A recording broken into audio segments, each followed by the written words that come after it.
বর্তমান প্রযুক্তির দুনিয়ায় আলোড়ন তোলা এই আইফোনের নকশার পেছনে কে সেই বাংলাদেশি তরুণ যার নাম আজ সবার মুখে মুখে? হ্যাঁ, বিশ্বের সবচেয়ে স্লিম আইফোন এয়ার এর পেছনে আলোচনার কেন্দ্রে আছেন বাংলাদেশি বংশোদ্ভূত এই যুবক আবিদুর চৌধুরী।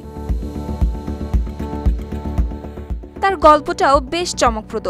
জন্ম থেকে বেড়ে ওঠা সবই লন্ডনেই। ছোটবেলা থেকেই তার স্বপ্ন ছিল এমন কিছু তৈরি করার যা একদিন বদলে দিবে মানুষের জীবন। তিনি সবসময় নিজেকে পরিচয়ও দেন সমস্যা সমাধানের জাদুকর হিসেবে। তবে তার সেই স্বপ্ন পূরণ হলো যুক্তরাষ্ট্রের সিলিকন ভ্যালিতে, বিশ্বের শীর্ষ প্রযুক্তি প্রতিষ্ঠান অ্যাপলের হাত ধরে। 7 বছরে সেই যাত্রায় তাকে নিয়ে গেল বড় সাফল্যের পথে। তার নকশায় তৈরি হলো অ্যাপলের ইতিহাসের super slim phone iPhone air.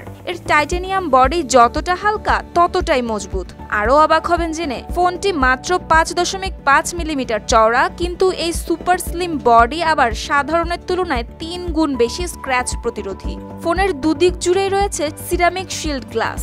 ভেতরে আছে শক্তিশালী A19 প্রো চিপ, সঙ্গে 12 জিবি র্যাম।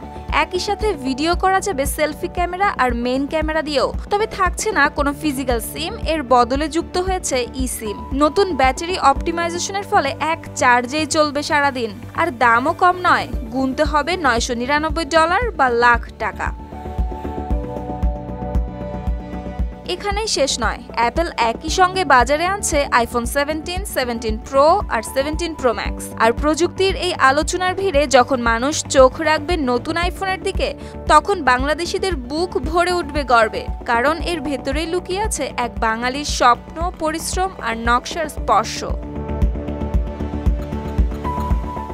সুপ্তি রায়, RTV।